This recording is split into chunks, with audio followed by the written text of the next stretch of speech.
드디어 웨스트 하이카호는 30일 만에 한국 수역을 지나서 동남아시아 해안으로 항로를 바꾸어 돌진하더니 드디어 중국 양자강 어귀에 들어섰다. 그러자 이때까지 맑았던 물은 사라지고 짙은 황색의 물이 출렁거리기 시작했다. 양자강 물이 이처럼 누런 것은 중국의 지산치수가 제대로 되어 있지 못함을 가리키는 것 같았다.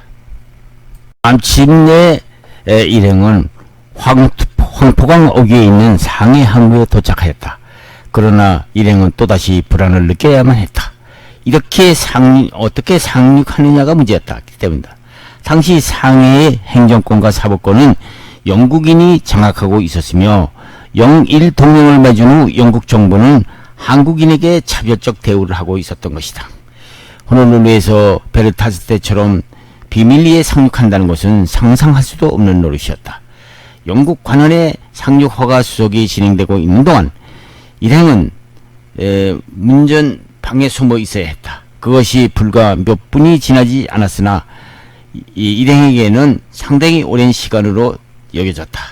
얼마 후에 선장이 무사하기를 바라면서 두 사람이 숨어있는 문을 손수 열어주었다. 갑판에 올라보니 다행히도 배에 실었던 제목을 나르는 중국인 노동자들이 보였다. 그래서 두 사람은 어깨에다 무거운 제목 하나씩을 메고 기다란 사닥다리를 내려와서 무사히 상해의 땅에 발을 디디게 된 것이다. 일행은 임시정부에서 마중 나온 사람들과 인사를 나눈 후 그들을 따라서 맹년관이라는 여관에 들렸다. 맹년관은 영국 조계 안에 있었는데 일행은 프랑스 조계 안에 보창로 32호에 있는 임시정부로 가기 전에 며칠 동안을 그곳에서 묵게 되었다. 당시 상해는 엄연히 중국 영토인데도 불구하고 영국, 프랑스, 일본에 의해서 분할되어 있었으며 분할지역 안에서 그들은 지혜 복권의 특권을 누리고 있었다. 그런데 임시정부가 프랑스 조계에 자리 잡게 된 이유는 프랑스는 일본의 정치적 군사적 관계가 있을 뿐만 아니라 자유를 가장 숭상하는 나라이므로 한국 독립을 방해하지 않을 것이라는 견지에서 정해진 것이었다. 여간은 그의 고급은 아니었으나 그렇다고 지나치게 허술한 것도 아니었다. 맹년관에서 이승만은 또다시 시를 읊으면서 맹년관에서 이틀을 지난 후에 안내원을 따라서 임시정부 청사로 들어갔다. 임시정부 청사는 상상보다도 제법 호화스러웠으며 3층 건물의 옥상에는 태극기가 휘날리고 있었다. 대통령 이승만을 맞이한 임시정부는 활기를 띄웠다. 의정원이 개최되었고 첫날 회의에서는 강요들로부터 그간의 경과 보고와 이승만의 국민활동 상황 보고가 있었다. 중국에서 이승만이 당면한 문제는 매우 심각하고 복잡한 것이었다. 임시정부의 자금은 거의가 기부금에 의존하고 있었는데 자금 제공자는 모두 정부의 운영 방침에 특권을 행사하려 하였다. 또한 임시정부가 국제적으로 승인을 받지 못하였기 때문에 정부 요인들은 저마다 추종자들에게 자기의 위신과 지위를 확고히 하는 데만 급급하고 있었다. 이 때문에 정책상 문제가 아닌 이해관계의 문제까지 신경을 돋구어서 개인적인 감정 대립을 일으켰으며 정치적인 의견 대립에 있어서는 더욱 치열해서 쉽사리 조정할 수가 없었다. 일부의 사람들은 최근 소련에서 세력을 장악하게 된 신흥 공산당과의 긴밀한 제휴를 원하고 있는 사람이 있는가 하면 또 다른 사람들은 중국의 중요 당과 손을 잡기를 희망했다. 그런가 하면은 파괴 활동이나 휴교전, 일본 요인의 암살을 해보자는 사람들도 있었다. 이러한 소행들 속에 이승만은 우리가 애국의 지지를 받으려면 세계 열강에 대해서 평화적 요소를 가져야 한다고 강조를 했다. 그러나 그러한 정책을 사람들은 지지하려고 하지 않았다. 도리어 그 계획은 실패할 것이라고 말했던 것이다. 이승만은 대수민대로 체포의 손길을 피하기 위해서 국제 조직을 나와서 남경, 소주, 북경 등의 각지를 여행하면서 정세를 파악했다. 이때 이승만은 강요들에게 한국이 당면한 여러 정세에 대해서 더욱 연구하라고 권고했다. 그러나 강요들은 이승만이 오래전부터 반대해온 방법이지만 만주 국경을 거쳐서 국내로 진격할 수 있는 지원병 부대를 조직하는 한편 국내에서도 그 일부의 군대를 비밀리에 배치해 두는 것만이 가장 효과적인 방법이라고 생각하고 있는 것이었다.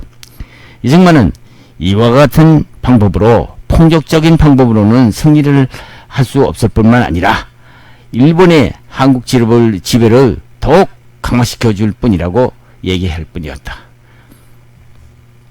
1921년 미국 국무장관 위시 에반스 휴즈가 상원의원 윌리엄스 에드가 보라의 제안에 응하여 태평양 지구의 이해관계를 가지고 있는 열강들이 워싱턴에 모여서 군비 축소 문제에 토의할 것을 제안했을 때 이승만은 이 기회에 망명중인 애국자들을 규합해서 한국의 주장을 국제적으로 호소하려고 해봤다.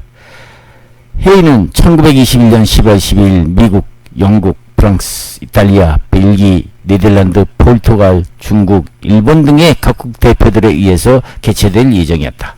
이승만은 한국을 독립시켜서 북아시아가 완충국가로서의 한국의 역사적 역할을 할 수 있게끔 극동의 항구적인 평화는 보장되어야 된다고 확신하고 있었던 것이다. 인간 문제의 최고의 승리는 이성에 의한다는 강한 신념을 가지고 있던 이승만은 그 계획을 열강의 대표들에게 주장해 볼 생각이었다. 그는 임시정부 강요와 의정원들이 모인 가운데 고별회의를 한 다음 미국 기선 콜롬비아호로 상해로 출발했다. 결국 이승만은 17개월 동안 중국에 머물러 있으면서 그가 처음에 계획했던 일은 하나도 이루지 못했다. 이승만은 임시정부 형편이 작은 고발로 인해서 혼란해지자 미국에 있는 여러 동지들에게 긴급한 지시로 자금을 보내줄 것을 요청을 하고 떠났던 것이다. 그런데 파리에 도착해서 의외의 봉변을 당한다. 그런데 호텔에 여장한 편지가 멀자 임병직은 한 프랑스 사람의 동연한 방문을 받게 되었다. 그는 파리 경찰본부에 있는 경감이라는 사람인데 신분을 밝히고 임병직에게 신문할 것을 요청했다. 그는 임병직에게 일본 황태자 히로히토를 암살할 목적으로 파리에 온 것이 아니냐고 다그쳤다. 임병직은 터무니없는 질문에 어안이 벙벙했으나 그에게 파리 여행 목적을 설명할 수밖에 없었다. 그리고 덧붙여서 한국이 일본으로부터 압제를 받게 된 동기나 3.1운동의 진상, 해외에서의 활동하고 있는 독립지사들 동태에 관해서 상세히 설명해 주었다. 그리고 일본으로부터 독립하고자 필사적인 노력을 기울이고 있기는 하나 일본 황태자를 죽인다고 해서 독립이 이루어지는 것이 아니니까 오직 정의의 힘에 의존할 뿐이라고 대답을 해줬다. 그 설명을 들은 그 경찰 경감은 이해를 하면서 이렇게 말하는 것이었다. 사실은 일본 황태자가 유럽 여행 도중 최근 파리에 도착하게 되는데 며칠 전에 일본 대사관으로부터 중대한 정보가 우리에게 전달되었습니다. 그것은 한국인 임병직이라는 사람이 일본 황태자 히로히토의 파리 도착에 며칠 앞두어서 그를 암살할 목적으로 이것에 도착하니 체포해 달라는 것이 있기 때문에 내가 왔습니다. 이렇게 말하는 것이었다. 이들은 콜롬보 이후 두 번째 당하는 불쾌한 일이었다. 그날 밤은 잠도 제대로 잘 수가 없었다. 그러나 문제는 이것으로 끝나지 않았다. 이튿날 임병직이 시내 구경을 나가려고 했을 때 경찰본부로부터 출두해달라는 통지가 왔던 거야. 경찰본부에 갔더니 어제 만난 경감이 여전히 친절한 표정을 지며 말하는 것이었다. 당신의 입장을 상관에게 보고했으나 상사가 직접 당신을 만나보고 싶다는 얘기가 해서 오라고 한 것입니다 하는 것이었다. 그러면서 그는 자신의 상사에게 나를 소개해 주었다. 임병직은 다시 상사에게 임병직의 입장을 설명했다. 임병직의 설명을 끝까지 듣고 난 그 상사는 이렇게 말하는 것이었다. 당신의 뜻을 충분히 이해했습니다.